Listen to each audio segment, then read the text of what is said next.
go. Ready, and rolling, and action. Actually, it started as a team of doctors trying to diagnose the undiagnosable. What we were trying to do, quite cynically, was to do a cop kind of show in a medical setting. And I felt it was really important that we have a character at the center of it that was interesting and that could delve into the character attributes of the patients and to try and diagnose them through those personal attributes and what they're lying about and what their secrets are. And that's when House came along. And the big green thing in the middle of the bigger blue thing on a map is an island. I was hoping for something a bit more creative. Shouldn't we be speaking to the patient before we start diagnosing?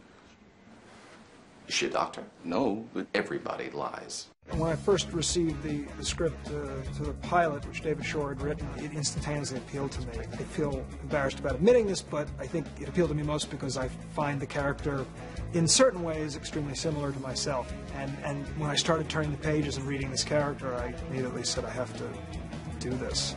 Are you comparing me to God? I mean, that's great, but just so you know, I've never made a tree. What was really interesting was Bryan Singer, after working on several movies, had decided there's no way on this kind of production schedule I'm going to hire a non-American actor. Unbeknownst to him, we put in the tape of Hugh, and he literally got out from behind his desk and went around his desk and went right up to the television as close as he could get because he was sort of mesmerized. And I said, see, you know, here's an American actor who's really grasping this character. And everyone's looking at me kind of funny because they all kind of knew he was a British actor. And then when we brought him in, he read opposite Omar in a scene where I'd already decided to cast him, and he read cold, flawlessly, with character and humor, and his accent gone. Straight American. I was thinking, This is Dr. House. So yeah, we sort of knew right away. I have no idea whether that story is even vaguely true. I'm still convinced that they went to 45 other people who turned them down flat and said, I'm not going to do it for that money. Or whatever, I don't know. But it sounds good. It's very flattering to think that something I did on screen caught his attention like that.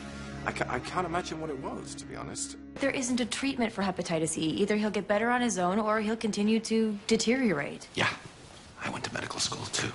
I can only say that when I read, I thought, oh, hello, there's something good going on here. I still think it was a typing error. I think they just put the wrong name on the label. Who knows? Who knows how it happened? Ready, and let's roll. Action. it was a little rough in the pilot, him finding the character and the cadence and the humor. One thing I try to point out is, his character's a chronic pain sufferer. He's a pill pump.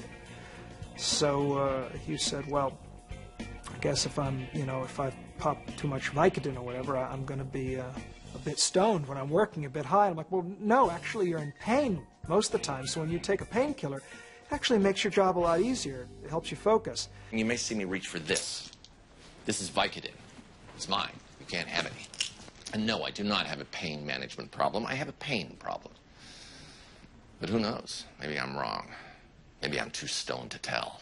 Bryan felt, I think right from the start, very comfortable with this world because of various conditions that he's suffered in his life. He's had to deal with painkillers. He's knowledgeable about them. He actually gave me a Vicodin, my first and only Vicodin, which I have to say is a very enjoyable product. Kids don't use it at home. But if you are in pain, it does the job. And if you're not in pain, it also does the job. That did become the shorthand. Play this like a 3 Vicodin scene, and it's just kicking in now. Anyone here got drugs?